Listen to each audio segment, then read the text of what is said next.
boa noite a todos, muito boa noite a todas. Nós estamos dando início ao Diálogos AMSUR.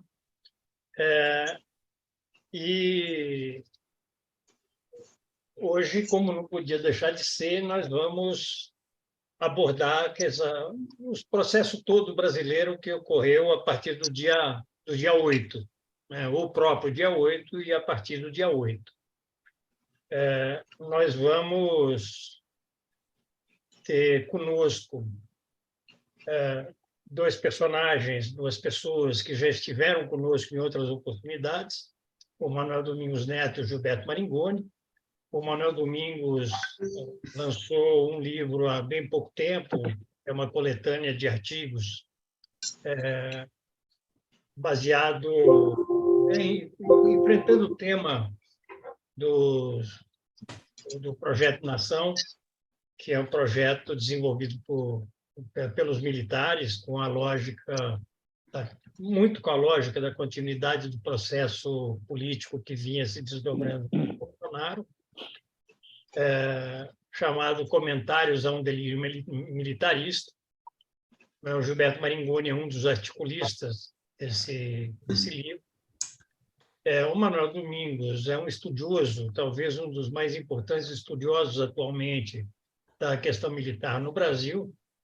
Já foi, inclusive, presidente da Associação Brasileira de Estudos da Defesa, a ABED. O Maringoni é doutor em História Social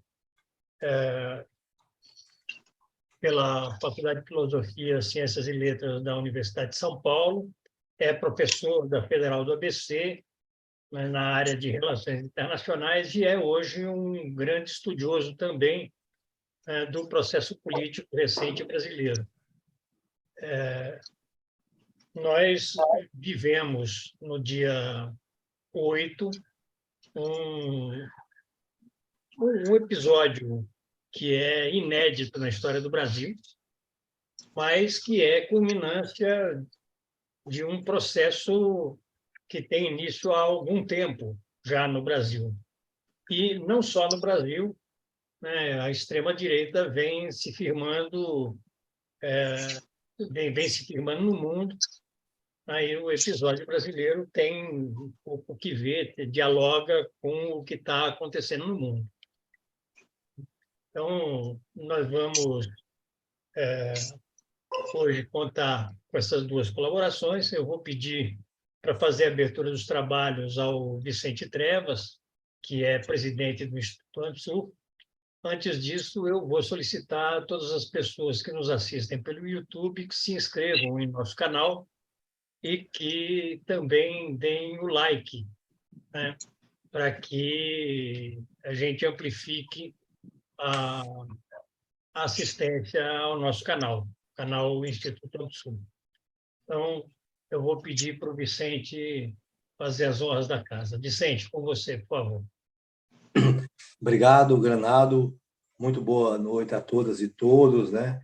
Inicialmente, um agradecimento aos nossos amigos e parceiros já de grandes diálogos, o professor Manuel Domingos Neto e o professor Maringoni, né?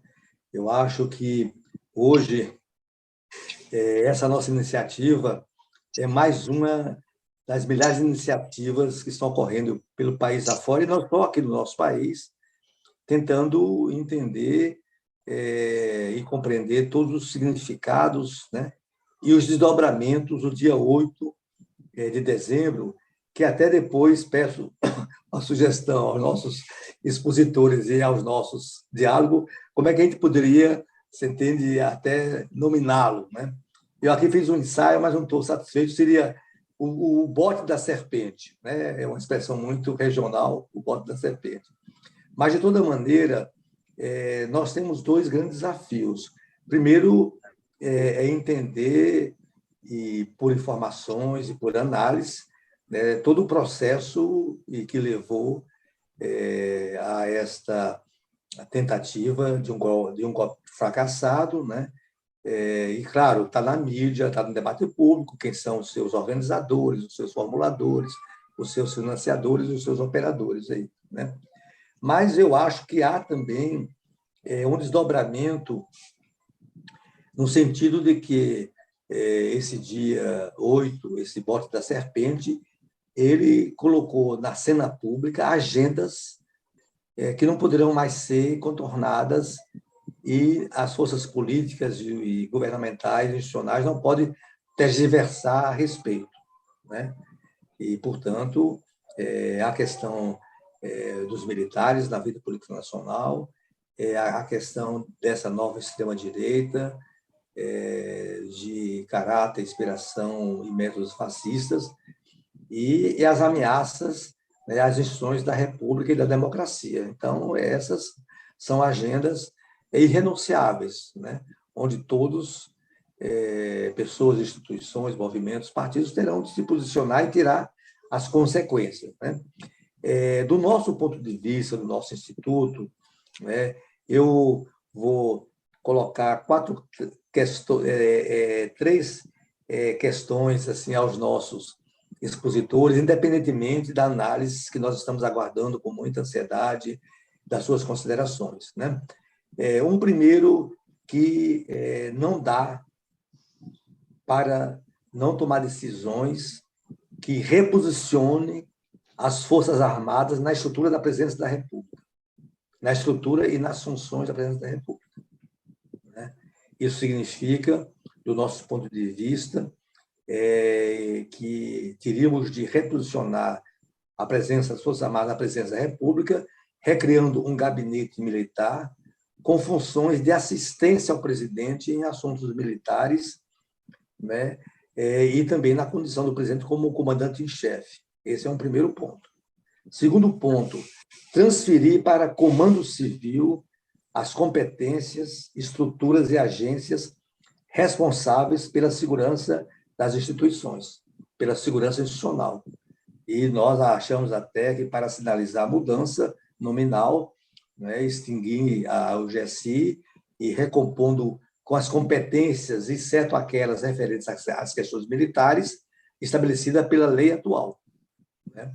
E, portanto, criando na presidência, renominando uma secretaria de segurança institucional.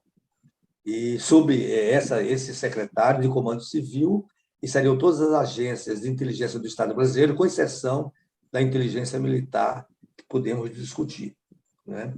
E terceiro, levantar mais a indagação se esses acontecimentos poderão colocar na ordem do dia a necessidade de uma força policial federal de manutenção da ordem pública e da defesa das instituições, né? O ministro Dino, que teve uma atuação respeitável, responsável, efetiva, operativa, né? Ele tem insistido muito de que a Polícia Federal, como todos nós sabemos, é uma polícia judiciária, né? E, portanto, nós ficamos entre recorrer a um convênio, que é um convênio, portanto, um acordo muito frágil institucionalmente, que é a Força Nacional, ou apelar para o 142, né? Então, nós estamos diante de duas alternativas, uma inaceitável, a outra precária, né? Então, indago se chegou esse momento, né, do governo federal constituir uma força policial federal para garantir a ordem pública e em várias situações e as instituições da República. Mas, claro, são apenas algumas indagações e, certamente, nós vamos apreciar e, a partir das intervenções e reflexões do professor Manuel e do professor Maringoni, nós vamos ter outras indagações também. Muito obrigado. Passo o comando a você, Granado, por favor. Muito obrigado, Vicente. Bom, então vamos direto ao processo de debate. Eu vou pedir para que o Manuel Domingos, então, faça a sua exposição inicial. Manuel Domingos, com você. Estão me ouvindo bem? Sim. Sim. Eu agradeço demais, meu caro Trevas, Granado, essa conversa com todos, em particular com meu parceiro, meu amigo Maringoni. Um num momento tão delicado. Acompanho essa observação feita pelos apresentadores de que a situação atual não pode ser compreendida senão considerando todo um processo. Ou seja, nada se armou da noite para o dia. O que aconteceu foi uma montagem. E quanto tempo durou essa montagem? A mim, me consta ser desdobramento de um processo de talvez mais de 20 anos. E, sendo rigoroso, um processo que vem praticamente da Constituição, da última Constituição, de 88. É aí que a gente pode dizer que as Forças Armadas se retraíram. Se costuma dizer que a ditadura acabou em 85, mas vejam, em 88, a Força Militar tinha capacidade de impingir na Constituinte a sua própria definição, que é o artigo 142. Ou seja, eles estavam todos poderosos. Né? Ulisses disse aos comandantes, são 3 patetas. Realmente pegou bem, mas Ulisses teve que engolir o artigo 142. Esse artigo 142 é a coisa mais chocante e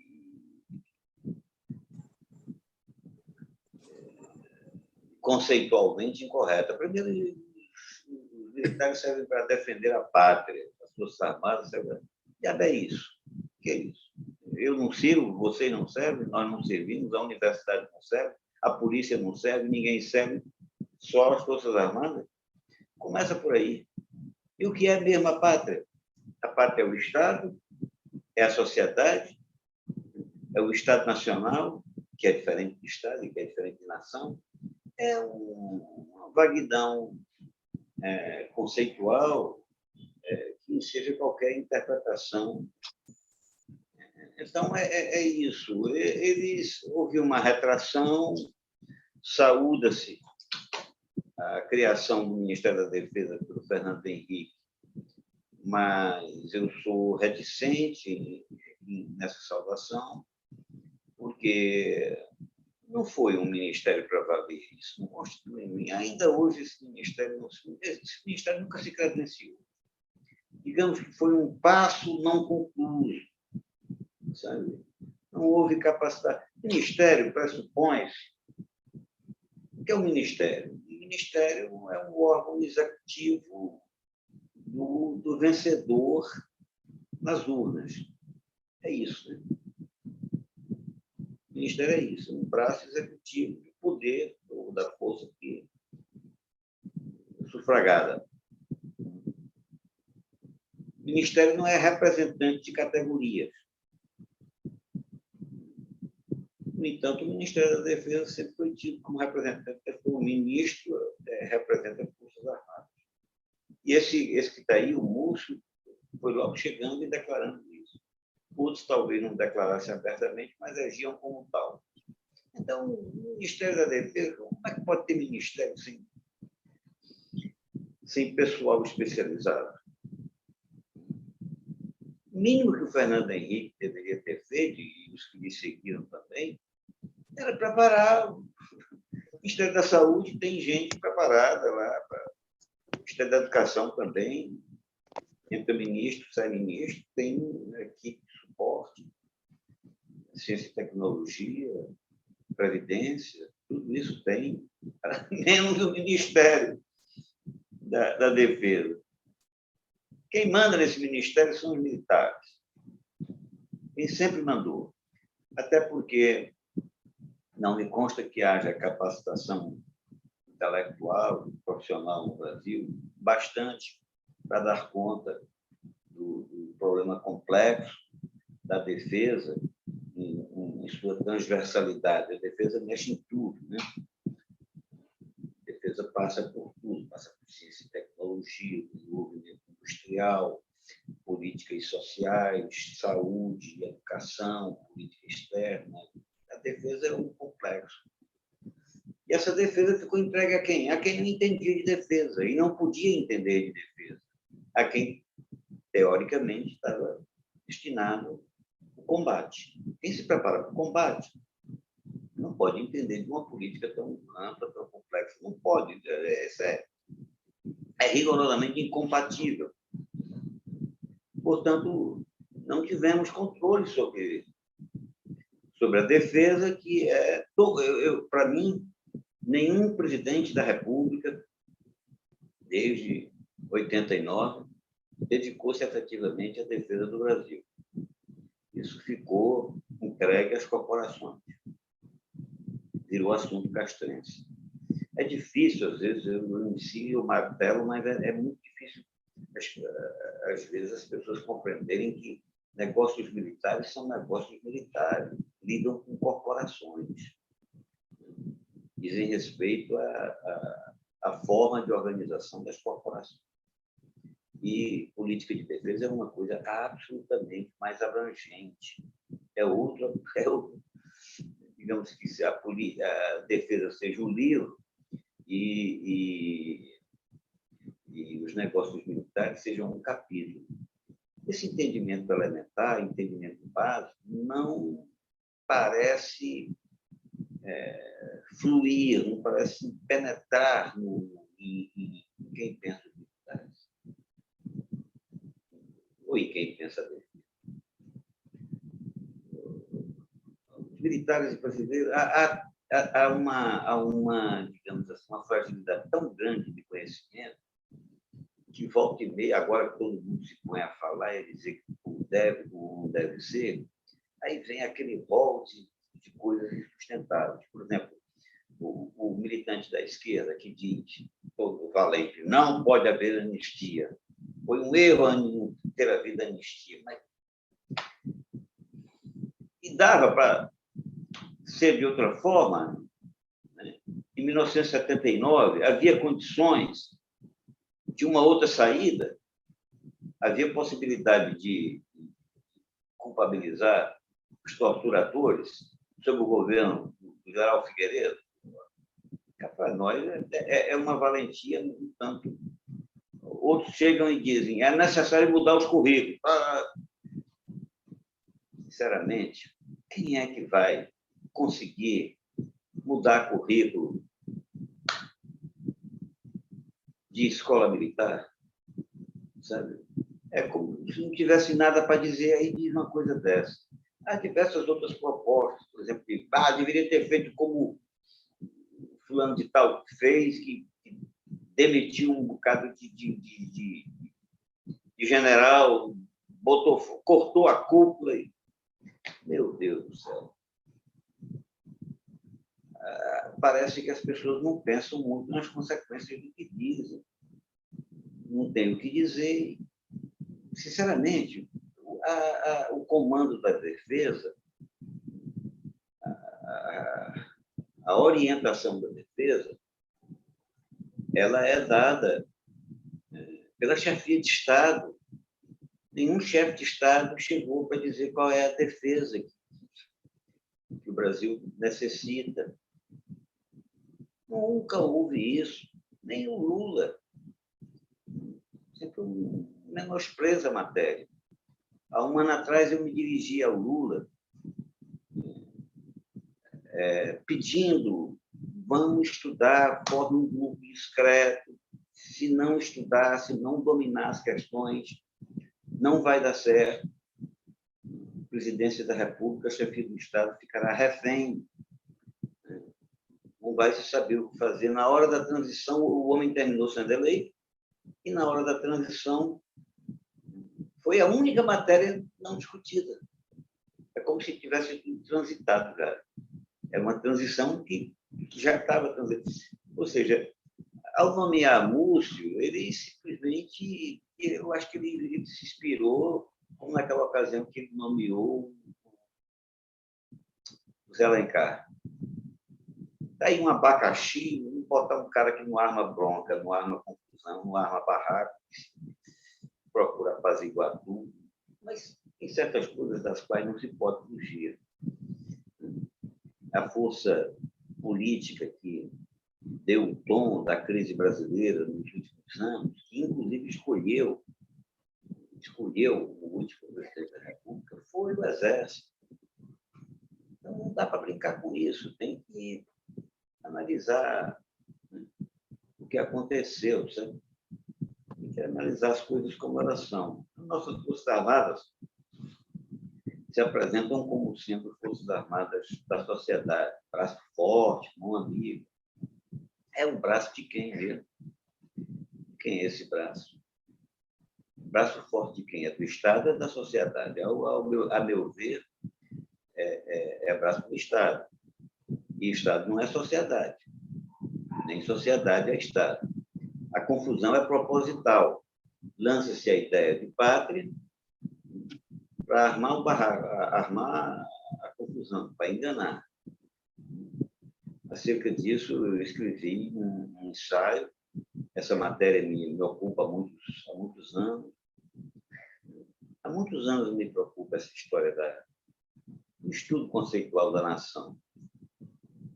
E assim também como o estudo da máquina militar. Eu diria há 50 anos. Faz 50 anos que eu li isso. Eu nunca contabilizo o tempo assim. Eu sou velho. Porque comecei a escrever o meu mestrado rigorosamente 50 anos atrás. 50 anos atrás, 1974, 49 anos atrás. A rigor já tinha começado antes. Saí da cadeia em 73. Vai fazer 51 anos que eu saí da cadeia. Então, a gente vai acumulando algumas elaborações, algum conhecimento, mas eu, sinceramente, nessas alturas do campeonato, me julgo um profundo desconhecedor das Forças Armadas, porque se eu me aproximei de alguns aspectos, há inúmeros outros aspectos que só o trabalho de equipe, só o trabalho de muita gente poderia dar conta. Há questões cruciais para as quais eu não tenho resposta. Sinceramente, não tenho resposta. Uma delas é essa: como mudar política de escola militar. E olha, faz tempo que eu debato esse negócio com os corpos militares. Talvez o melhor especialista nisso, o oficial que mais tenha se dedicado a isso, é o Valdemir Pirói Longo, que foi meu colega lá no Rio de Janeiro. É um coronel de engenharia, um dos primeiros doutores em engenharia militar no Brasil, e que se dedicou bastante. Nós fizemos um mergulho em diversas formações do diversos países. Então, é isso. Eu me sinto muito despreparado, meus queridos amigos. Me sinto profundamente despreparado, porque se trata de máquinas, as máquinas institucionais mais complexas que você pode imaginar. Ela lida com vida e morte, ela lida com cultura, com desenvolvimento da ciência, com relações sociais, com relações internacionais. Ou coisa difícil. Como é que nós não temos um corpo acadêmico, profissionalmente dedicado, para que o braço político do Estado, do Ministério, possa realmente tocar uma coisa assim, oferecer respostas? Talvez eu esteja aqui apenas uma pequena abertura sobre o tema colocado, né? Eu vou, já chegando aqui à metade do meu tempo, até ultrapassando a metade, dizer ao meu querido Trevas o seguinte: reposicionar as Forças Armadas na presidência. Trevas, eu tenho a impressão que o problema não seja por aí. Eu acho que nós precisamos, desculpe, o presidente precisa definir missões para as Forças Armadas, estabelecer diretrizes, não estabelecendo, não oferecendo missão, os militares continuarão exorbitando de suas funções. O militar precisa de ordem, de diretriz. Lula nunca falou disso, avançou uma linha, deixa por conta própria, aí não dá. Seja onde for colocada no organograma institucional, o problema não será resolvido. É preciso nós termos uma política de defesa. O que nós tivemos até agora foram ensaios não respeitados. Ensaios de política de defesa, com alguns bons elementos, que não foram, na prática, respeitados. Os militares deixam botar isso aí no papel e fazer outra coisa. Exemplo bem prático. A integração sul-americana. Ora, eles sabotaram a integração sul-americana, meu Deus. Sabotaram. Se não tivessem sabotado, sabe, eles teriam, inclusive, refeito a distribuição geográfica, a distribuição espacial dos efetivos. Sabe? Se era para ter parceria sul-americana, e eu advogo que isso seja fundamental, que houvesse projetos estratégicos com a América do Sul, mas os homens não fariam isso. Sabe por que não fariam isso? Porque iam enfrentar a força do imperialismo norte-americano. O Pentágono não permitiria. A diretriz, me parece, deva ser algo assim: vamos ganhar autonomia em armas e equipamentos e se preparar para a porrada. Porque isso seria um assinte do ponto de vista do Pentágono e se, ao mesmo tempo, um desafio permanente para a política altiva e ativa. Então, são esses princípios básicos. Do jeito que elas estão, essas Forças Armadas não são capazes de negar o uso do mar, negar o espaço cibernético, negar o uso do ar, e sequer mesmo de deter penetração territorial, ocupação territorial. Não seriam capazes. Não seriam capazes.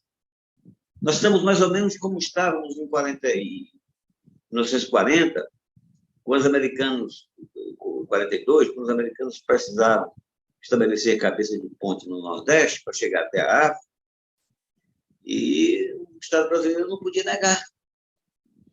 Não podia negar. Vem, então, já negociou algumas coisas lá. Mas eles viriam de qualquer jeito, um negócio sem negócio, porque não tínhamos condições de enfrentá-los.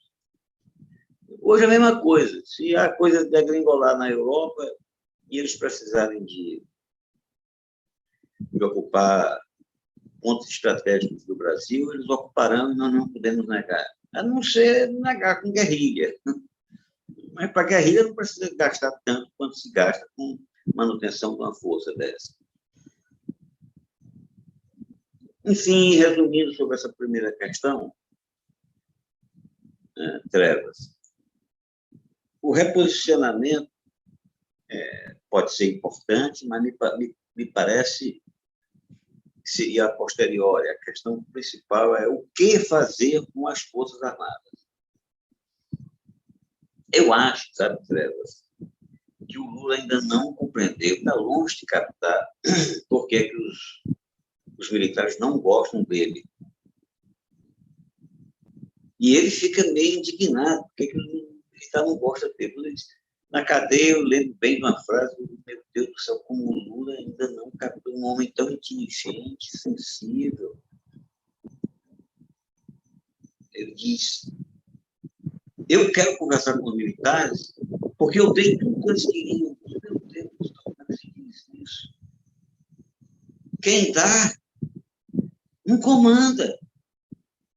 Quem dá, pede. Desculpe, quem dá é comandado.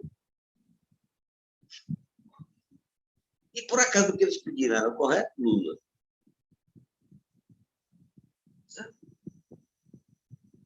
O comandante tem que... Se o comandante não diz o que pretende, o militar faz a telha dele.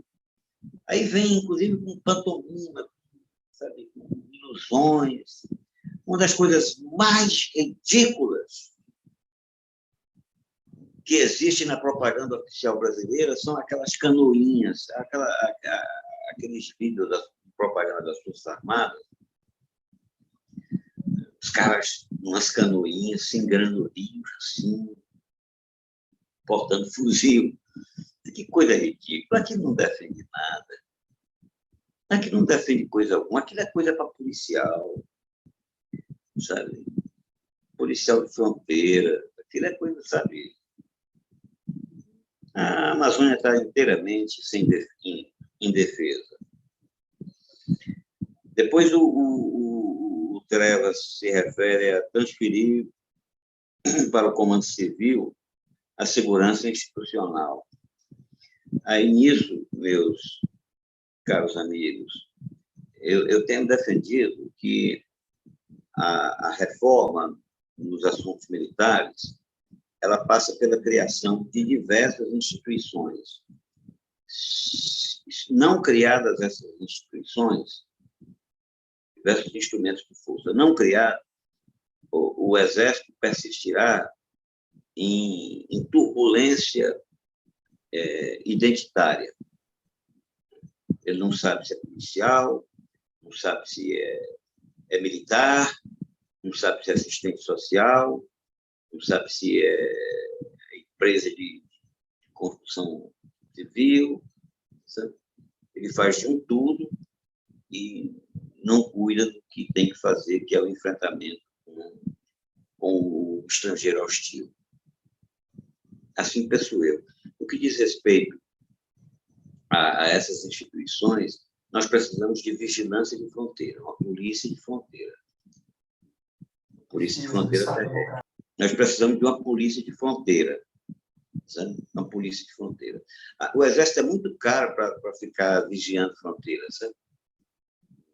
O Exército deve servir para o embate, para destruir, para dissuadir ou destruir o potencial agressor. Nós precisamos de guarda costeira. Se a Marinha vai vigiar a costa, vai cuidar de contrabando, como é que ela vai se capacitar para negar o uso do mar, meu Deus? Tem cabimento isso. Nós precisamos de uma guarda nacional. Essa guarda nacional, inclusive, deve fazer a segurança presidencial. O Exército fica como o último dos últimos recursos. O Exército deve ser terminantemente proibido de atuar em território nacional, a não ser em caso de agressão externa explícita. Fora disso, ele não pode atuar em nada, em coisa alguma. Porque, veja, enfrentar estrangeiro é muito difícil, tem que ter muita dedicação, muita concentração, tem que se voltar integralmente para aquilo, senão vai se dispersar, ele não cumprirá a sua missão. Ele vai trocar os pés pelas mãos aí e nos deixar na instabilidade o tempo todo, como fez ao longo da República. Eu fico por aqui, eu acho que já abri um leque amplo de afirmações polêmicas, mas são as afirmações polêmicas que que nos permitem a boa reflexão. Muito obrigado, Manuel Domingos. Realmente, você põe o dedo em algumas feridas que a gente vai precisar ter coragem de mexer nelas. Eu vou passar, então, para o Maringoni. Maringoni, com você, por favor. Bom, eu vou cronometrar aqui 25 minutos para falar no tempo, enquadrar o meu tempo aqui. Eu quero começar cumprimentando os meus amigos aí, o Granado e o Vicente, que são amigos de longa data, e agradecer imensamente pelo convite, cumprimentar a todos e todas, e em especial meu amigo, parceiro, camarada Manuel Domingos, com quem eu sempre aprendo imensamente nessa questão militar, essa questão delicada do Estado brasileiro e essa questão da organização do serviço público brasileiro, do qual a defesa é parte dela, numa especificidade muito grande. Eu quero pegar um mote que o Manuel falou no início, que a gente não pode analisar o dia 8 desconectado dos rumos da conjuntura brasileira, dos rumos de como está se comportando a extrema-direita e a direita, de certa maneira, mas em especial a extrema-direita, nesse início de governo Lula, quando ela teve uma derrota, embora por estreita margem, se a gente olhar com dimensões, uma dimensão global, é uma derrota acachapante. E é uma derrota acachapante porque o Brasil segue num contraciclo do ascenso da direita global. Quer dizer, o fascismo está no poder na Itália, o fascismo é a segunda força na Suécia, naquele ideal da social-democracia que todos nós admiramos, o pilar da estabilidade social e política da Europa, esse exemplo que é a Suécia, o Partido Democratas da Suécia tem 20%, é um partido abertamente fascista. O avanço na França, a gente viu que foi a eleição francesa com o avanço da Le Pen, e avanço em vários outros países, a instabilidade na América Latina.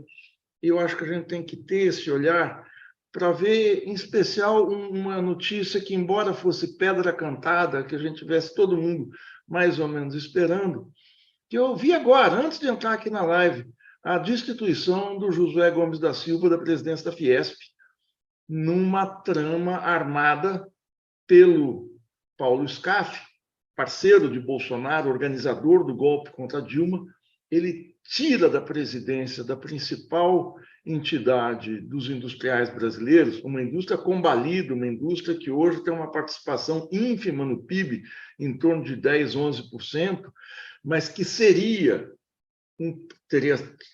chegou a ser convidado para ser ministro do governo Lula, mas que seria na sociedade uma voz importante numa política industrializante, numa política de reindustrialização do país, como foi colocado num discurso muito importante entre os ministros, é o discurso de posse, que eu achei, depois do discurso do Lula e depois do Silvio Almeida, o discurso mais importante também foi o do vice-presidente, ministro da Indústria e Comércio, Geraldo Alckmin, um discurso fortemente desenvolvimentista, que colocava as necessidades do Estado investir, de ter uma política industrial, do BNDES se colocar como agente ativo do financiamento do desenvolvimento, e um dos parceiros sociais seria justamente a Fiesp, que foi tomada aqui de novo pela extrema-direita. Então, eu faço essa espécie de nariz de cera, como a gente fala na imprensa, mas não é um nariz de cera inútil, é para colocar isso em linha com o que está acontecendo aqui no Brasil. Evidentemente, isso não é um vandalismo estrito sensu, mas isso é um golpe dentro da Fiesp.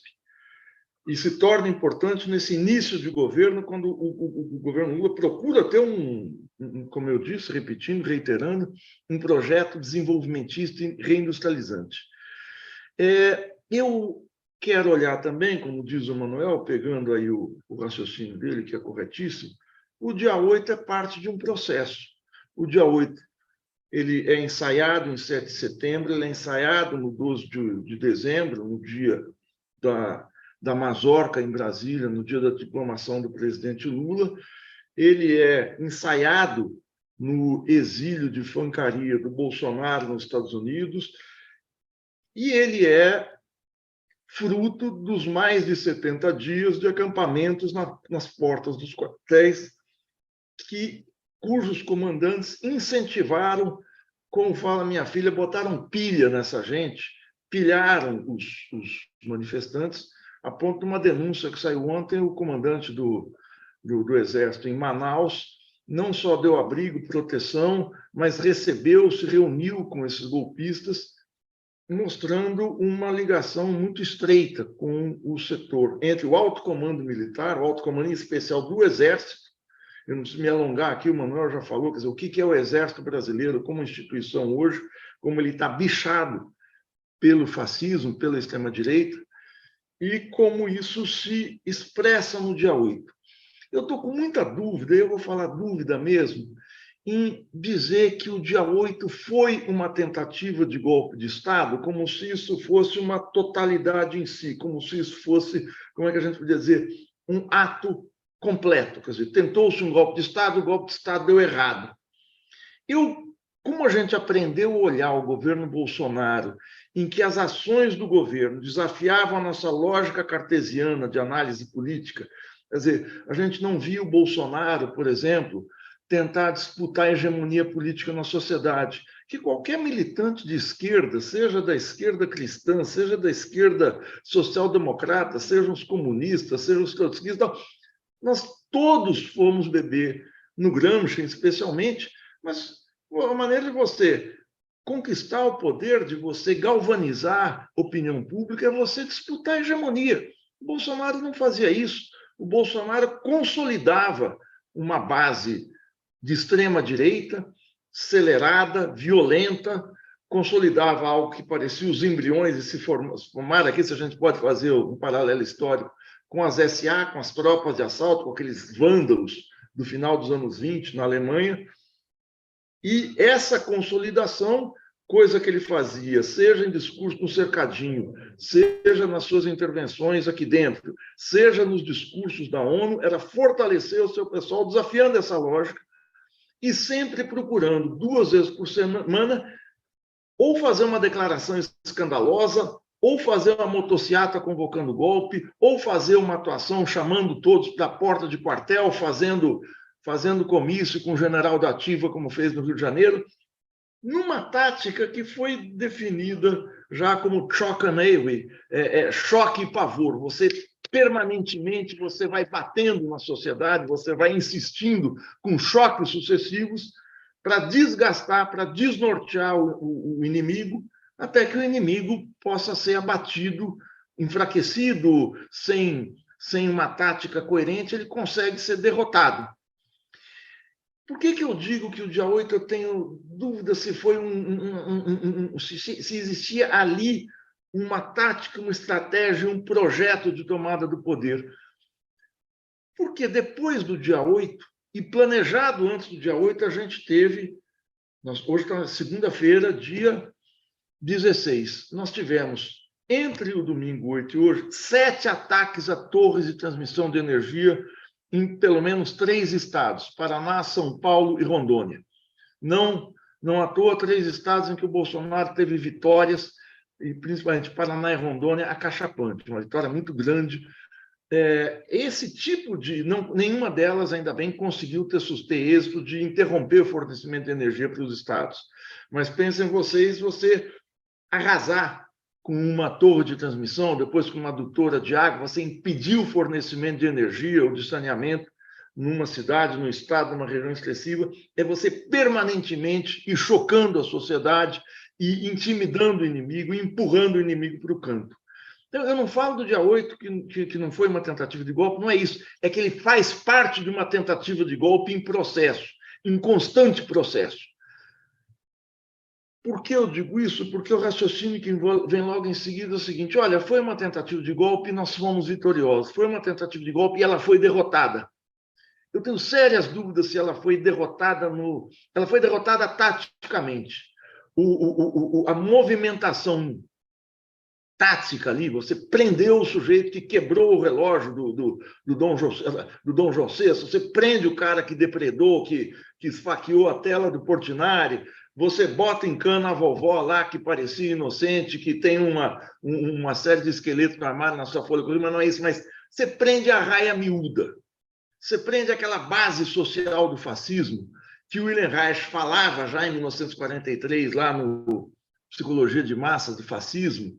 Quem é o fascista, a base social? A base social do fascista é a classe média baixa, ressentida, a classe média preterida durante anos, o lumpesinato. Essa gente foi presa. A raia miúda do fascismo foi presa e vai ficar na cadeia. E vai sofrer as consequências pesadas do que fez, são criminosos. Mas a cadeia de comando vertical, como o Manuel ressalta, quer dizer, está quase intacta. Quer dizer, foi preso o ex-ministro da Justiça. Não é a raia muito grande. O Ibanez foi destituído. Tá bom, é um peixe de médio tamanho, mas não é o fundamental. Vão ser presos e vão ter tido os bens bloqueados empresários de empresas de transporte, de ônibus, madeireiras, posto de gasolina, enfim, esse médio empresariado bolsonarista dos estados vai pagar por isso que está sendo feito. Mas na cadeia de comando vertical do golpe, que cada vez fica mais clara para a opinião pública, que são os altos comandos militares, esses estão impunes. Eu fiquei absolutamente chocado com a notícia do Washington Post de que o general Júlio César Arruda, comandante do Exército, não é o comandante da base de Brasília, o comandante do Exército, peitou o Flávio Dino na noite do dia 8, dizendo: aqui você não prende ninguém. Aqui não é mais um general peitando um comandante da polícia, o que já é grave, o que a gente viu dentro do Palácio do Planalto. Um general, o comandante, aliás, da tropa, não sei se ele é general, mas não, o comandante do batalhão lá do Palácio do Planalto, peitou a polícia e falou: não, aqui não vai reprimir, deixa o pau comer, deixa tocar o terror. Então, se eu acho que aquilo foi o golpe de Estado consumado, que eles foram derrotados, pronto, a pista está limpa, o terreno está aplainado para o Lula governar em tranquilidade. Não está. Esse vai ser um governo muito tenso, um governo de conflitos, em que, se há uma tensão do lado de lá, e esse que é o lado que me faz ter otimismo nessa disputa, é que a resposta popular, na segunda-feira, dia 9, foi fulgurante, pelo menos aqui em São Paulo, que eu tive. Eu não posso generalizar, eu sei que teve atos no Brasil inteiro, mas o ato da Avenida Paulista cobriu 7 quarteirões. Quem está aqui teve lá, massa compacta, num ato convocado na noite do domingo para a noite da segunda. Então, existe uma ebulição no ar, existe um caldo de cultura para o governo federal peitar as Forças Armadas. Peitar as Forças Armadas embute uma série de nuances que vão desde a destituição do ministro da Defesa, a destituição do comandante do Exército, do general Gonçalves Dias, do GSI, até o que seria adequado, a prisão do comandante do Exército por ter acobertado criminosos, ou seja, por ter acobertado o crime.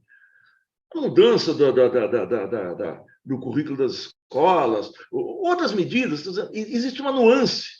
E a gente tem que ver o que é que tem condições de fazer agora.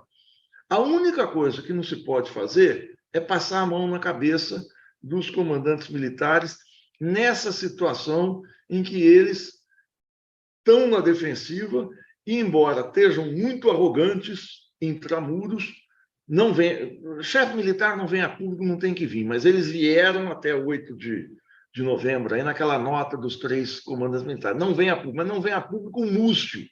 E o Múcio não vem a público porque ele é tímido. Como o Manuel falou de tímido, o Múcio é um tocador de violão, boêmio, não é um homem tímido. Ele não vem porque ele não pode falar, não é porque está proibido de falar, mas porque o que é que ele vai dizer, qual a ação a ser feita sobre os comandantes militares. A pior coisa vai ser agora ficar calado. O Lula me parece ter tido, semana passada, o Manuel ressaltou isso e fez aquele artigo brilhante no domingo à noite, mas o Lula buscou se mexer entre domingo, segunda e quarta. O Lula foi a Araraquara, fez uma fala muito tensa, mas muito importante. Ele fez algo que ele nunca fez nos governos dele, nunca antes na história desse país o Lula tinha feito isso, quer se colocar claramente como um presidente de esquerda. O Lula sempre perguntado se era de esquerda ou de direita, desde os tempos de São Bernardo, quando perguntava se ele é comunista, socialista, social-democrata, ele dizia, muita gente achava uma blague genial, não, é só torneiro mecânico. E todo mundo achava muito engraçado. Tudo bem, para o líder que está surgindo, é um cara espirituoso, sem dúvida. 40 anos depois, não é de bater no peito e mostrar o que é que o Bolsonaro, ao longo dos seus 4 anos, fez um processo pedagógico entre a sua tropa, entre os seus celerados, de bater no peito que ele é de direita, que a direita é a família, que a direita é cristã, que a direita é isso, que a direita é aquilo, e a esquerda é o caos, é a mamadeira de piroca, é a liberação das drogas, é a Venezuela, é não sei o quê. Então, se o Lula não se coloca claramente como um homem de esquerda, depois do Bolsonaro, seria algo surpreendente. E ele teve essa coragem. Ele até ressaltou que sequer na época da luta armada a esquerda fez algo que se chegasse perto, e a esquerda chamada de terrorista na época, do que foi perpetrado em Brasília. Fez a reunião pela manhã na segunda com os chefes militares, eu tenho sérias dúvidas, ele tinha que ter feito com o ministro da Defesa. Fez com os poderes, à noite ele brilhou na reunião dos governadores ali, ele fez um golaço porque ele abriu a palavra para todo mundo, até os mais renitentes bolsonaristas, Tarcísio de São Paulo e Ratinho Júnior do Paraná foram lá, ele botou todo mundo no bolso, criou uma frente, uma unanimidade nacional. Chega na quarta-feira, ele diz que as Forças Armadas não são poder moderador. Ele coloca uma coisa que eu acho que ele vai às palavras e falta os atos, dizendo o seguinte: eu vou ver os filmes, mas eu estou desconfiado das Forças Armadas. E não partiu para o ato, quer dizer, tudo bem, eu estou desconfiado, qualquer um de nós aqui pode falar que está desconfiado das Forças Armadas. O comandante supremo das Forças Armadas falar que está desconfiado das Forças Armadas é um problema, porque coloca o seguinte: bom, se você é o comandante e está desconfiado, toma uma atitude. Eu não estou querendo aqui ensinar nada ao Lula, não tenho a menor pretensão, não sou nada perto do Lula. O Lula é um personagem monstruoso no sentido de grandioso da história, mas eu aqui penso que o Lula poderia e tem espaço e força, como o Manuel ressaltou, para avançar. O que a gente está vendo é que o governo está acossado por pelo menos 2 forças muito poderosas. Um é o poder das armas, o poder militar, que está aí desde a Guerra do Paraguai, a República, que foram os golpes, o governo Juscelino, o golpe de 64, enfim, o artigo 142, o papel do Leônidas, lá a gente sabe. Ele está sendo acossado por uma força poderosíssima, que é a Faria Lima.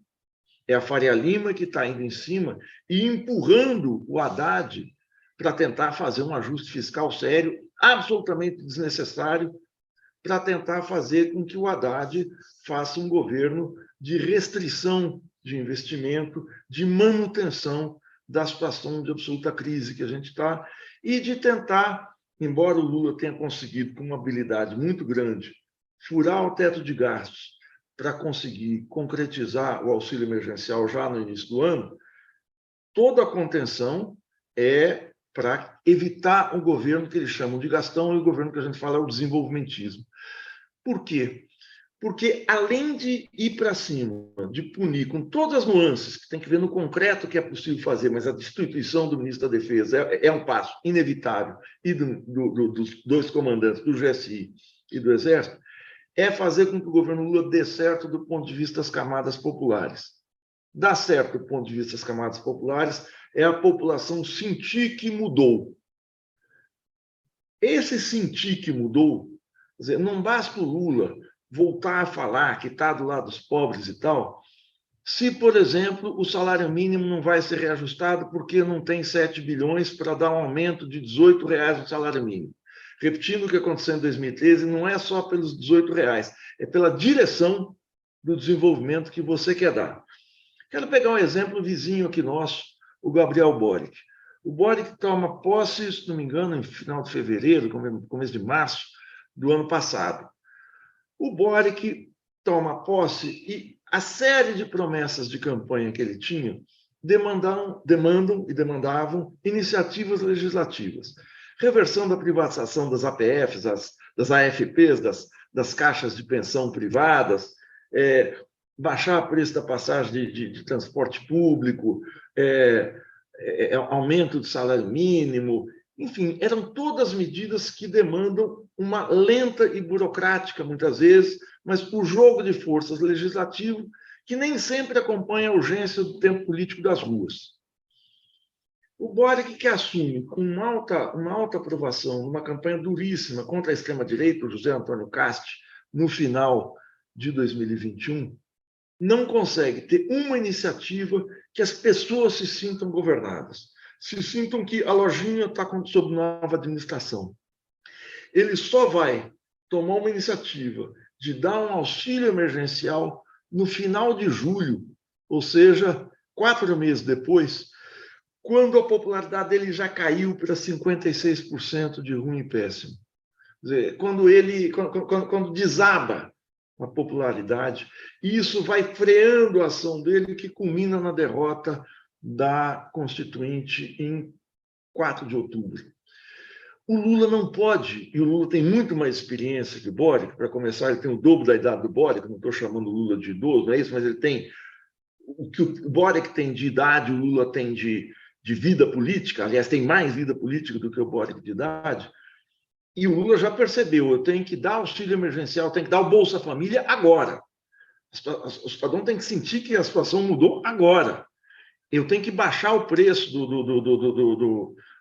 eu tenho que eliminar a política de paridade de preços internacional da Petrobras agora.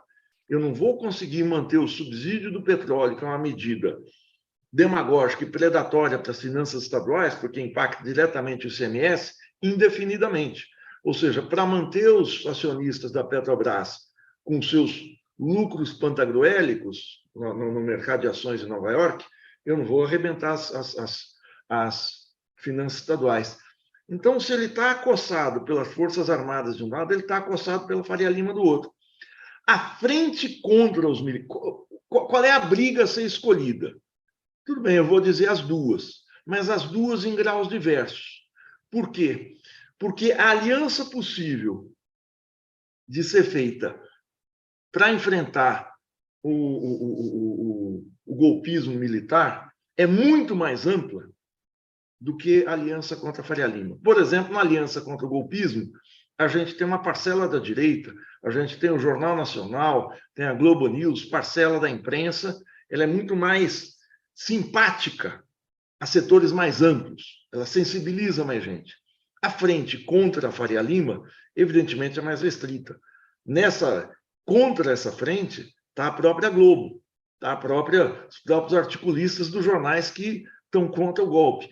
Então, nessa avaliação, não é que seja mais fácil enfrentar os militares, não é que seja mais fácil enfrentar o terror golpista, mas é mais ampla a frente que eu consigo fazer, por isso eu acho que essa deve ser atacada primeiro, sem descuidar de questões como o salário mínimo. O Lula, na primeira semana de governo, já deu uma trombada na equipe econômica que queria acabar com o subsídio dos combustíveis. Eu acabei de falar, o subsídio dos combustíveis é uma medida ruim de ser mantida porque dilapida as finanças estaduais, mas no primeiro mês de governo a gasolina dobra de preço, volta a 8,50, 9, seria um atestado de uma armadilha total ao governo.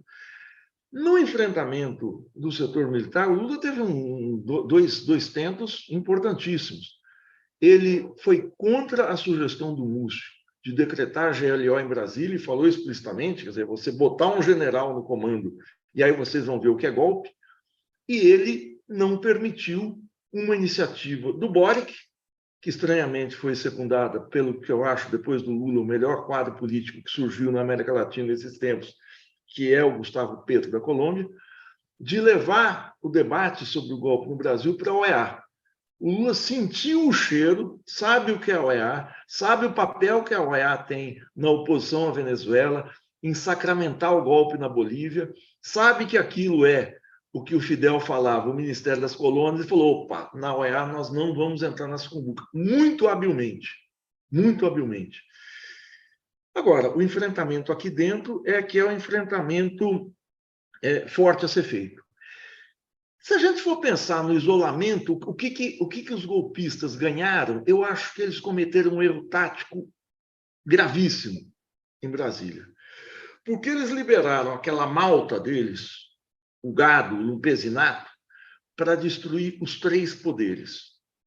Se eles estivessem contra a eleição do Lula, o problema é a fraude, o problema é o TSE, eu vou para cima do Palácio do Planalto, destruo aquele negócio, acabo com aquilo e deixo os poderes intactos. Ao destruir as três sedes dos poderes, ele empurra um aliado, o bolsonarismo, os militares, o fascismo, um aliado de ocasião, mas um aliado leal, que é o Arthur Lira, para a frente antigolpe. Ele empurra até um oportunista, um picareta, como Augusto Aras, que tenta sair limpo da história. Eles passaram da medida. Tanto que o Datafolha, na pesquisa, dá 97% de contrariedade à ação do terror, do vandalismo e tal. Eu vou encerrando aqui. Eu acho que a gente não pode correr o risco de fazer com que seja passado o pano nesse momento em que o governo está levantando o voo, mas está levantando o voo e está forte o suficiente, ou seja, o calor do voto popular, o calor da legitimidade popular está quente o suficiente e o governo não teve o desgaste do cotidiano de qualquer administração, que gera frustrações na população, demandas não atendidas, até escândalos de corrupção, até escândalos de uma coisa ou outra que em qualquer governo tem, o que torna o presidente mais fraco daqui adiante. Eu sou um admirador e leio o que posso dos 100 dias do Roosevelt, aquele livro clássico do Galbraith sobre 1929, mostra o que foi o dia a dia dos 100 dias, da construção, mas de um governo que, enquanto estava quente, o voto popular estava quente, ele toma uma série de iniciativas de investimentos, fontes de financiamento, construção de hidrelétricas, transporte, eletrificação, rede ferroviária, antes que a oposição pudesse se dar conta disso. Então, eu acho que a questão do tempo político é fundamental agora para que o governo possa tomar a iniciativa. O tempo político ainda está quente. Eu espero que ele não esfrie em nome de um realismo, vamos ver o que aconteceu, vamos conversar, porque se a classe, e aí eu vou encerrar mesmo com essa frase, se as classes dominantes brasileiras, esse amálgama, essa gosma, no qual está o setor financeiro, Faria Lima, os setores militares, os setores do fundamentalismo religioso, enfim, essa escumalha que são os ricos do Brasil, como diz o Beluso, o Brasil não tem classe dominante, não tem burguesia, não tem classe dominante, o Brasil tem rico. Se esses ricos não puderem tomar a ofensiva novamente. Acho que está uma situação, não digo ótima, porque ótimo, nós sempre temos, mas para que a gente possa romper a defensiva e começar a inverter um quadro secular de correlação de forças adversa para nós. Eu acho que é muito importante essa questão do Lula ter se colocado como de esquerda. Agora, se deixar passar essa janela de oportunidades, o governo vai estar com a faca no pescoço durante 4 anos e aí eu vou estar com o Manuel, não fico otimista. Eu acho que ainda dá tempo, ainda está em tempo. O Capelli tem tido boas declarações, ninguém do governo se pronunciou. O Flávio Dino, eu não vi ainda, quer dizer, um jornal internacional importante não se pronunciou sobre se é verdade ou não essa fala do comandante do Exército. Isso tem que ser feito agora, sob pena da gente perder essa oportunidade ótima. Paro por aqui e a gente continua no debate aqui. Obrigado, gente. Obrigado pela paciência. Muito obrigado, Maringoni. Duas falas bastante fortes e complementares, importantes. Eu abro, então, a palavra para o debate, pedindo que as pessoas se inscrevam. Já pode falar, João. Sim. Não, eu queria perguntar, eu tinha lido um texto agora, há pouco, sobre o que aconteceu na Espanha, né? Logo depois do fim do franquismo, 40 anos, então as forças militares todas contaminadas. Teve um atentado lá, com um tenente, com 150 soldados, fez os parlamentares de refém, e depois disso, o González ganhou a eleição, e ele mudou, colocou lá um economista como ministro da Defesa, e, e deu uma mudança, diminuiu o tamanho do exército, um monte de coisa, mudou o currículo, né? Que aí eu não sei direito, mas os currículos nossos continuam sendo ditados aqui pela Escola das Américas, aquela pessoa tem.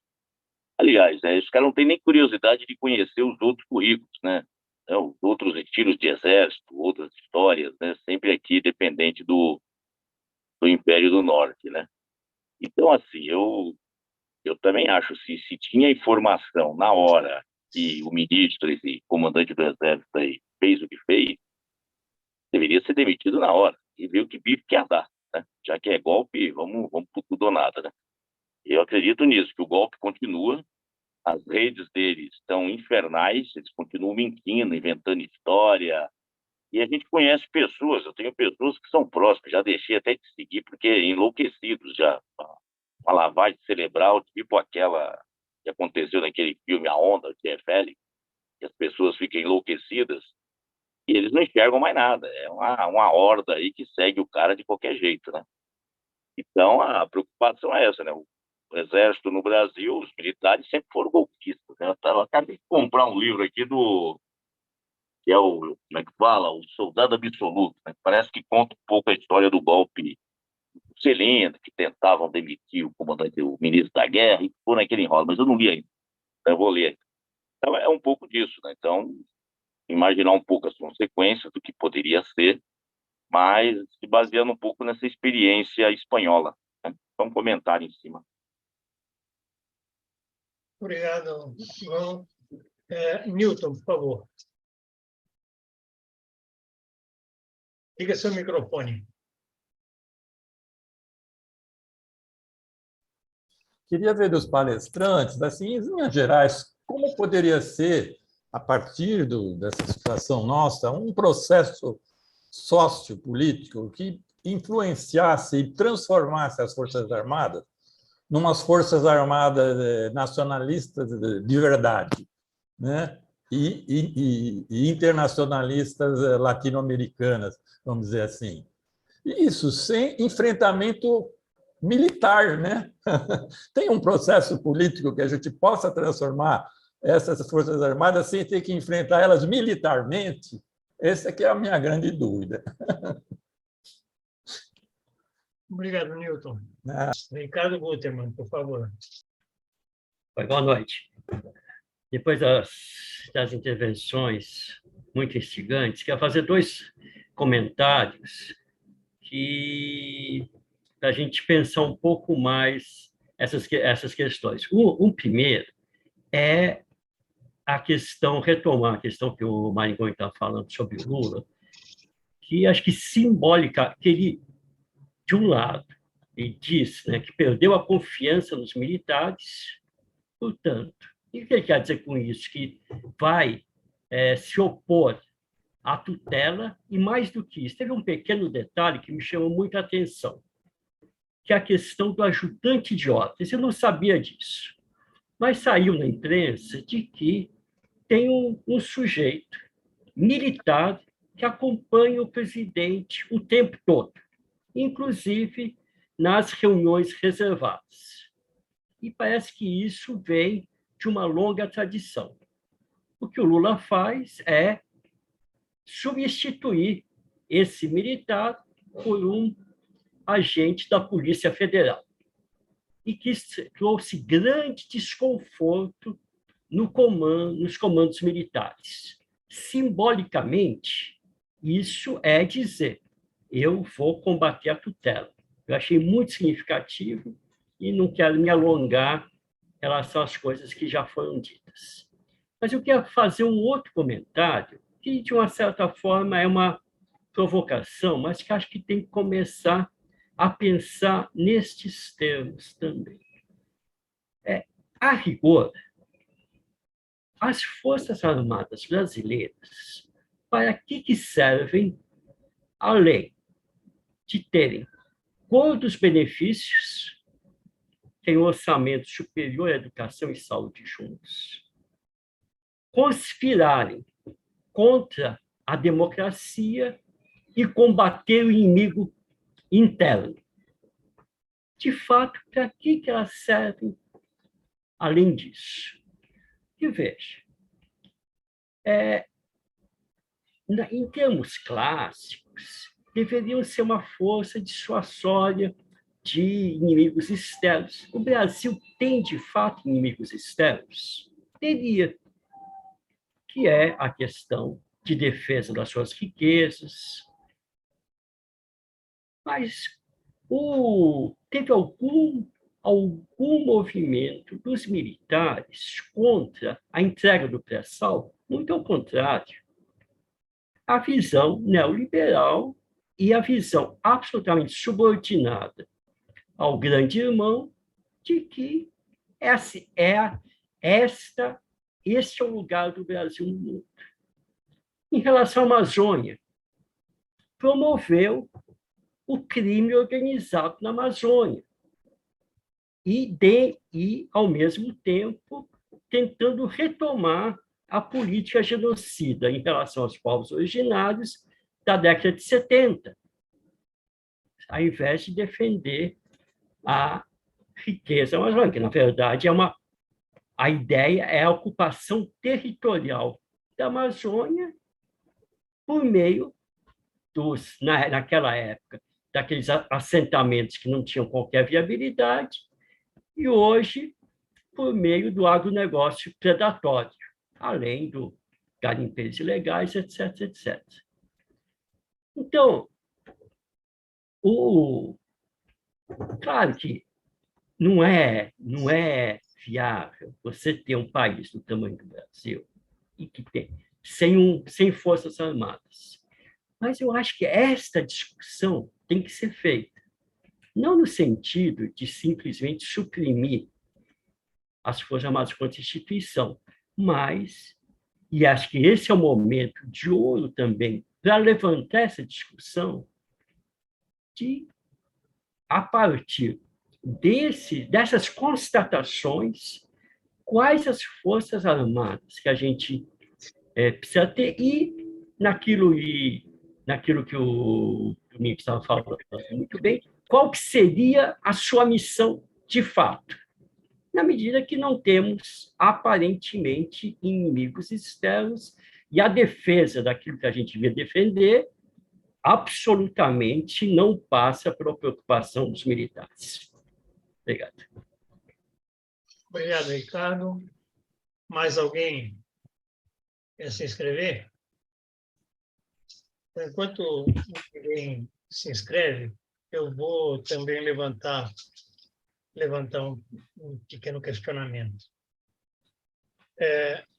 Eu concordo com Manuel Domingos no que tange à definição, a necessidade de definição de missão, né, para as Forças Armadas na defesa nacional.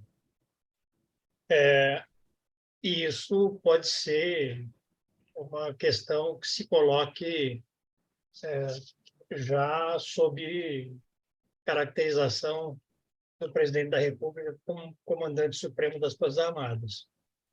Mas isso significa um processo.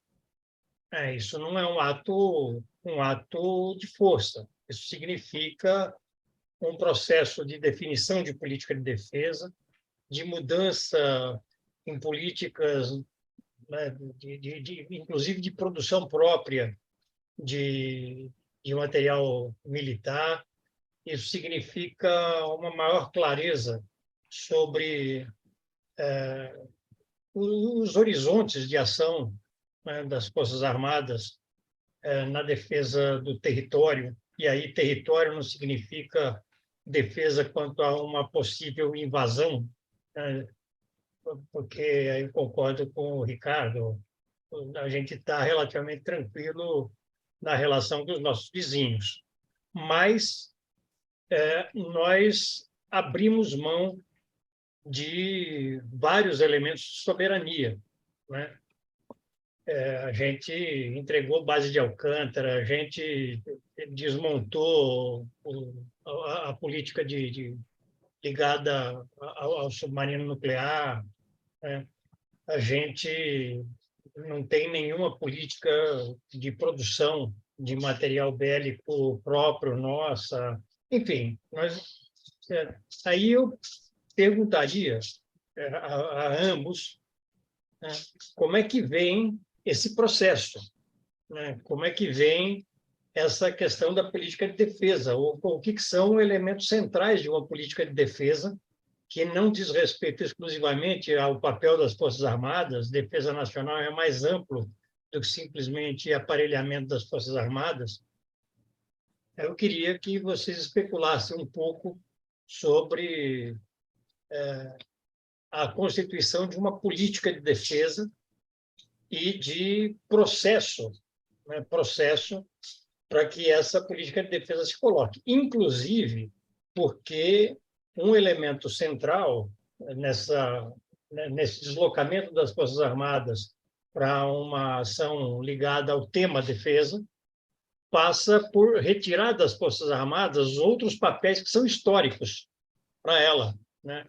Que as colocam na política interna de maneira muito determinante. A questão da segurança nacional, né? Aliás, da segurança pública, não da segurança nacional, o que significa um reaparelhamento da estrutura de segurança pública, onde, inclusive, as Forças Armadas, as polícias militares, por definição, são forças auxiliares das Forças Armadas, e são forças auxiliares para a ocupação interna, para o trabalho para dentro do Brasil, né? Então, o que significa isso? O que significa pensar esse revocacionamento, né, das Forças Armadas, e como é que a gente consolida um revocacionamento? Isso é processo, e é processo longo, mas quais são os passos que é possível começar a dar nessa direção? Essa é a minha pergunta. Eu não tenho mais ninguém inscrito. Com você, Manuel Domingos. Liga seu microfone, por favor. Obrigado por todos os questionamentos e os posicionamentos. Ô, João, vale a pena ler O Soldado Absoluto. Esse livro, a biografia do Lott, ele revela de forma muito interessante a mentalidade do oficial do Exército formado antes, formado depois da Segunda Guerra Mundial. Muita gente me pergunta, não é possível, inclusive o Celso Amorim me perguntou umas 2 ou 3 vezes, não é possível encontrar um lote? Não é possível encontrar um lote. A gente sempre saúda a participação do Brasil na Segunda Guerra Mundial, mas não leva em conta as consequências. A consequência principal, do ponto de vista orgânico, foi a absoluta dependência do Exército Brasileiro ao complexo militar industrial dos Estados Unidos. E o Lott é formado antes. A geração do Lott tinha uma visão mais ampla sobre as possibilidades do Brasil, porque não estava definida essa supremacia. É diferente quando se forma um clima de homogeneidade, de segurança interna, de domínio norte-americano. Então, o estudo desses... Eu tenho em torno de talvez umas 300 a 400 biografias militares. Eu não me canso de ler. Sempre é importante a leitura desse material. O Newton, pode se transformar Forças Armadas? É a mesma pergunta do Ricardo, né? Do próprio Granado. Olhe, francamente, mexer em organizações altamente complexas é um problema. Para vocês terem uma noção, mexer numa polícia militar já afeta o Exército, porque está tudo assim, ó, engrenado, bem engrenado. Então, tudo, como observou o Granado, precisa ser feito com muita ponderação, com muito estudo, com muita base. E o poder político tem que analisar bem. Estão me ouvindo bem? Tá, né?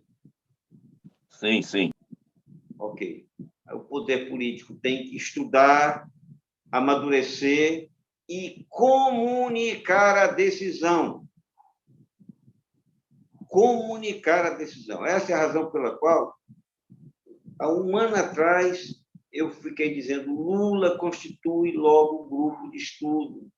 Isso não há uma pessoa clarividente que dê conta desse negócio. Não tem. Eu estou há quase 2 anos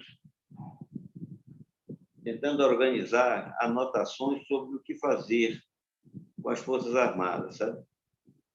E não consigo fechar esse livro. Não consigo fechar, porque realmente me falta. Mas, de qualquer forma, viu, Granado? O que eu adianto como concepção de política de defesa não são especulações. São convicções já afirmadas a partir de coisas bastante concretas. Eu acho que são 4 os pilares da política de defesa. E isso aí já poderia ser adiantado, até porque são indiscutíveis. Primeiro é a coesão nacional. País fragmentado não se defende. Portanto, general, não seja contra as reformas sociais. Se o senhor é contra as reformas sociais, você é contra a defesa nacional. Não dá. A sua força foi estabelecida em 1822 para conter uma estrutura social escravagista, patriarcal. Isso não dá mais, general, entendeu? Não dá mais. Vai ter que admitir negro no alto comando. Compreendeu, general? Vai ter que admitir mulher no alto comando. Assim, a coesão nacional é fundamental para a defesa. É o primeiro ponto. Força militar não pode ser contrária a reformas sociais. Compreenderam? Mais ou menos assim. Eles vão bater continência. A segunda coisa é a amizade com os vizinhos. Quem tem amigo na vizinhança está protegido. Então, toda essa distribuição geográfica aí dos efetivos a convivência vai ter que ser alterada. Não é por aí. As Forças Armadas brasileiras foram concebidas para lutar contra vizinhos. Acabou, não tem mais luta contra o vizinho, não tem só temos razão para integrar. A vigilância de fronteiras será integrada.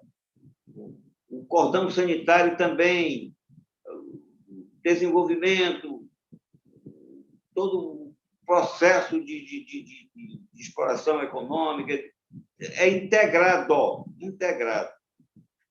O desenvolvimento, pesquisa científica, tecnologia também, os projetos estratégicos também.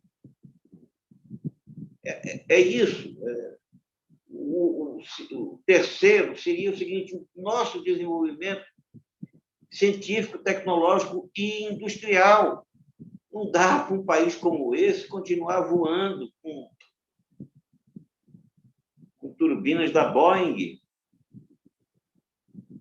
É inadmissível. Não dá para não ter satélite, lançador de satélite, defesa cibernética própria. É uma vergonha, entendeu? Vocês não souberam fazer, porque vocês não entendem de defesa nacional.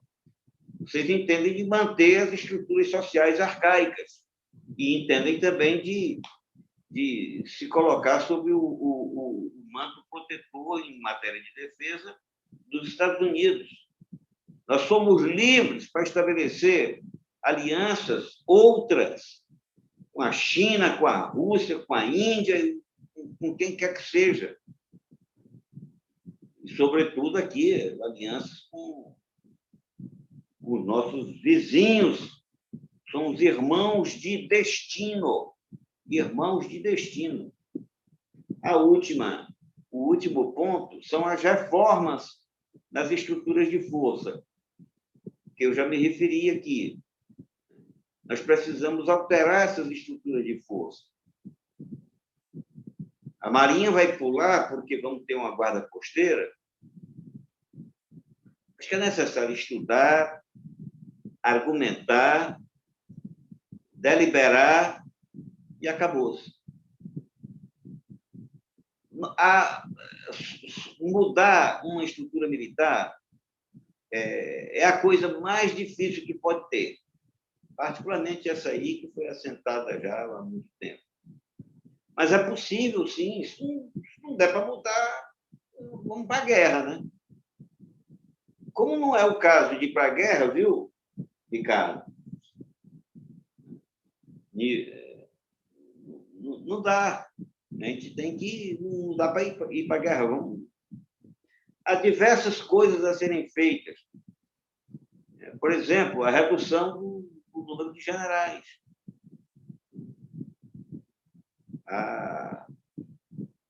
É necessário... Quando se fala em mudança de currículo, o currículo, eu disse, é definido a partir de missões.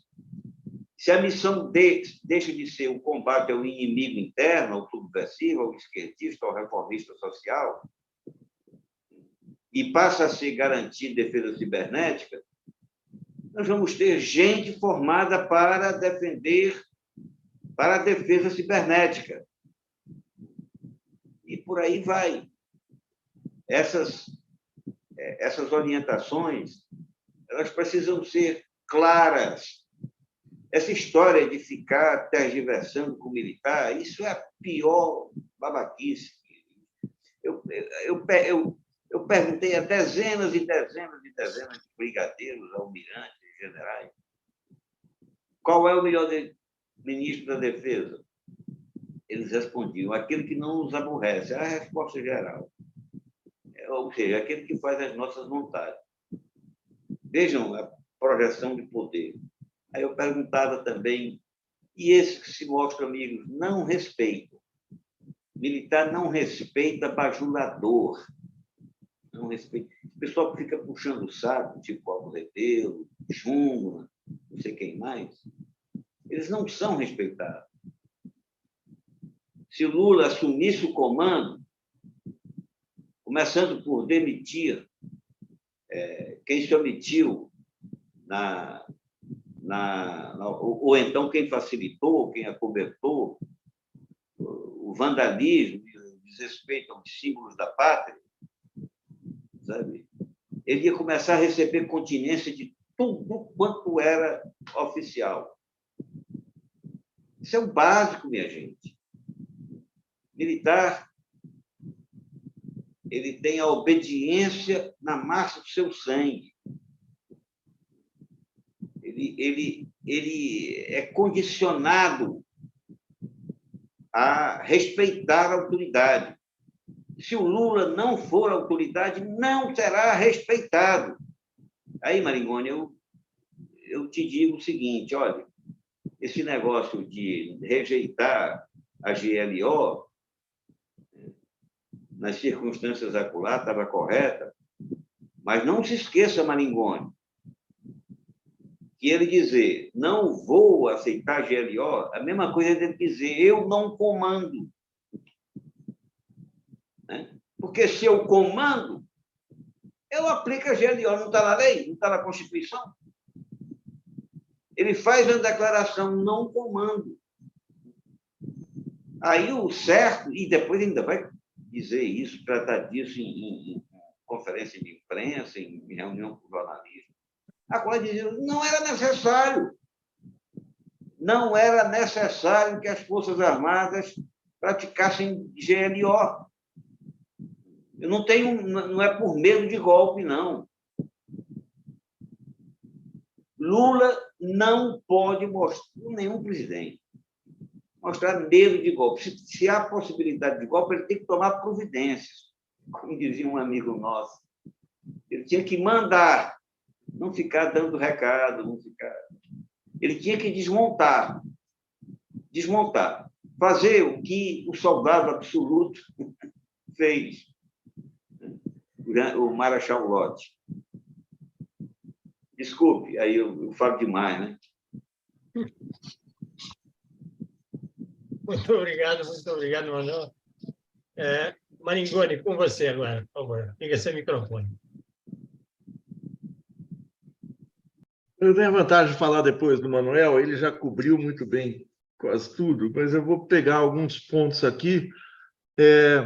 O João falou aqui da questão da Espanha, e eu acho que você se referiu a um artigo brilhante da Rosa Freire da Aguiar, que circulou muito por aí, uma matéria que acho que ela estava na Espanha, ela chegou 2, 3 dias depois, mas ali era uma situação também muito particular, que se conseguiu, em cima do desgaste que os militares tiveram no franquismo e de uma ebulição social que acontecia naquele momento, debelar o golpe. E na derrota do golpe, aquele golpe maluco, um golpe de opereta, que um general chega, levanta a pistola da tribuna do parlamento espanhol, uma cena de comédia do Totó, parece, porque foi perigoso na época, mas a gente olhando 40 anos depois, vai passar uma cena absolutamente bizarra, mas se conseguiu ali, eu não sei se eu não conheço tão a fundo assim as condições que o Felipe González encontrou em 82 para fazer essa mudança, né? Eu tenho muito cuidado sempre em fazer analogias históricas por causa disso. Agora, aquela trajetória ali foi muito interessante da gente avaliar como é que se foi para cima dos militares. Uma outra que eu acho que a gente deve ver, acho que todos vocês devem ter assistido, é o filme argentino 1985, numa outra situação também, quando o Stracera, o promotor público, que não tinha nada de político, cai no colo dele a tarefa de abrir um processo contra os militares ali no começo do governo Alfonsín. Mas é muito difícil a gente transpor condições muito objetivas de um tempo para outro. O Milton, como transformar as Forças Armadas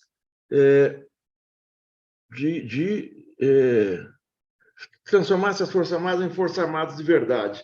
Aí é um processo político, né? Mas ela começa com um enfrentamento concreto agora. Acho que o enfrentamento concreto agora, se a gente for pensar, em vez de pensar nas grandes coisas, tarefas imediatas, eu acho que isso que o Manuel apontou, destitui o ministro da Defesa, destitui o general do GSI e destitui o comandante do Exército. O que o comandante do Exército fez? Ele passou uma marca de giz no chão e disse, eu passo a linha a hora que eu quiser. Ele desautorizou todo o governo.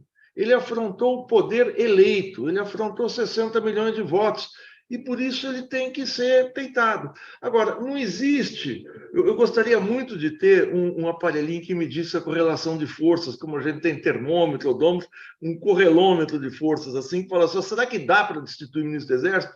Essas coisas não dá ou não dá. Você demite vendo o que dá, cara. Você corre um risco danado. Mas ali eu acho que era imperativo demitir, é ainda imperativo, agora que a questão foi admitida, porque qual vai ser a resposta do governo em cima disso? Alguém vai ter que vir a público dizer o que aconteceu. O Ricardo coloca a questão: para que servem as Forças Armadas brasileiras? Acho que o Manuel colocou bem, quer dizer, qual deve ser o projeto das Forças Armadas brasileiras? Atualmente, você tem razão, é um gasto para um setor do funcionalismo público que tem uma série de privilégios, conspira contra o país, mas qual é o papel? O papel tem que ser definido. Eu sou contra essas ideias de que tem que eliminar a polícia, acabar com a polícia militar, acabar com o exército, dar o exemplo da Costa Rica. Vai ver a economia da Costa Rica, a dimensão da Costa Rica, o que é a Costa Rica como país, com peso no mundo, para achar que a Costa Rica é um exemplo de como um país deve agir. O Brasil eliminar as Forças Armadas é uma tragédia. Agora, tem que mudar as características fundamentais. Me parece que, quer dizer, o Manuel fala aqui do soldado absoluto e dos soldados formados antes e depois da Segunda Guerra Mundial. Não há dúvida que pós-Segunda Guerra Mundial, com a subordinação da FEB ao general McClark na Itália, colocou a FEB sob comando americano, na verdade, não só comprando uniforme, todo tipo de equipamento foi comprado dos americanos, uma negociata impressionante. Mas a FEB teve duas características da Segunda Guerra, os que foram à Itália. Tem dois tios que foram. O primeiro foi a desmobilização da FEB. O segundo foi o alto comando, os coronéis, de coronel para cima, estreitar laços com os Estados Unidos, Escola das Américas, Escola Superior de Guerra, e entrar na doutrina da Guerra Fria. Mas o processo é tão contraditório que vários oficiais formados antes geraram um polo nacionalista que nucleou a campanha do Petróleo é Nosso. A campanha do Petróleo é Nosso foi uma campanha de massa, claro, mas ela é uma campanha nucleada por um setor nacionalista militar. General Horta Barbosa, General Leônidas Cardoso. Houve um peso forte do setor militar nacionalista, que subsistiu até 64, quando o golpe passa a faca nas Forças Armadas, humilha o Rui Moreira Lima, herói da Segunda Guerra Mundial, manda para a reserva milhares, acho que 6, 8 mil, aí o Manuel me corrige aí o número, mas foi a categoria profissional que mais sofreu em 64, sobrou muito pouca gente, sobrou o nacionalismo de direita, do qual o Geisel era expoente. Acho muito interessante aquele livro do Geisel, feito lá pelo CPDOC, como é que chama aquele pesquisador? A Maria Celina, a entrevista com o Geisel feita em 92. É nesse livro que está a famosa passagem que ele esculhamba com o Bolsonaro, que estava surgindo na vida pública naquele momento. Mas o Geisel é expoente do nacionalismo de direita. Nem o nacionalismo de direita, com todas as ressalvas que se faz para o nacionalismo, me parece que subsistiu nas Forças Armadas. Quer dizer, nós temos Forças Armadas abertamente neoliberais, entreguistas, tudo isso como você fala. O Granado fala da política de defesa, né? E essa questão, eu não sei se é o Granado ou o Ricardo que falou, das Forças Armadas serem força que atuam internamente, né? Contra o inimigo interno. Isso vem de antes da Segunda Guerra. Isso me parece que vem, pelo menos o que eu detecto, vem de quando os Estados Unidos são a primeira potência industrial do mundo, já no final do século XIX, e quando o Theodore Roosevelt assume a presidência da República dos Estados Unidos em 1902, ele, na mensagem ao Congresso em 1904, coloca o papel da segurança e da defesa das Américas. Ele reatualiza, com 90 anos depois, a doutrina Monroe da América para os americanos, que é o corolário Roosevelt, que define o papel dos Estados Unidos na defesa do continente. Os Estados Unidos não eram potência global hegemônica, mas já eram potência hegemônica de longe, indubitável, fazia já 40, 50 anos no continente.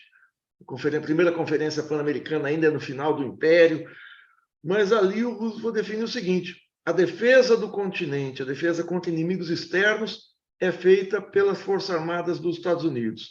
A defesa interna de cada país é feita pelas suas Forças Armadas. E aí as Forças Armadas do continente não são só as brasileiras, passam a se adequar a essa forma definida pelos Estados Unidos. Houve muita coisa, muita água passa por debaixo da ponte a partir daí. Na boca da Primeira Guerra Mundial, as Forças Armadas do Brasil e da Argentina, em boa parte, eram simpáticas à Alemanha nazista. Mesmo Góes Monteiro, Dutra, os oficiais argentinos são simpáticos, mas isso é reformatado no pós-Segunda Guerra Mundial. Mas o papel de guardiões da ordem interna vem desde o Roosevelt e é acentuado no pós-Segunda Guerra Mundial, na Guerra Fria, enfim. É algo muito profundo, muito arraigado nas Forças Armadas brasileiras. A gente nunca teve guerra, nunca teve nada. Agora, o nacionalismo, ou seja, uma política desenvolvimentista nas Forças Armadas, isso eu acho que está eliminado hoje. A missão ao Haiti é outro ponto de virada também, quer dizer, aí o Exército aprofunda o seu caráter de polícia interna, uma história que todos vocês, todos nós vivemos, eu não preciso discorrer sobre isso aqui. Na questão de equipamento militar, só complementando, Manuel, essa questão de você não ter uma indústria militar, existem questões que você pode ter uma indústria militar, eu acho que aí o setor nacionalista de direita até, que era o Osíris, o Brigadeiro Montenegro, que construíram o CTA, construíram o ITA, a própria Embraer nos anos 60, os projetos nacionais de aviação, eles sempre foram feitos de maneira complementar, principalmente com os Estados Unidos.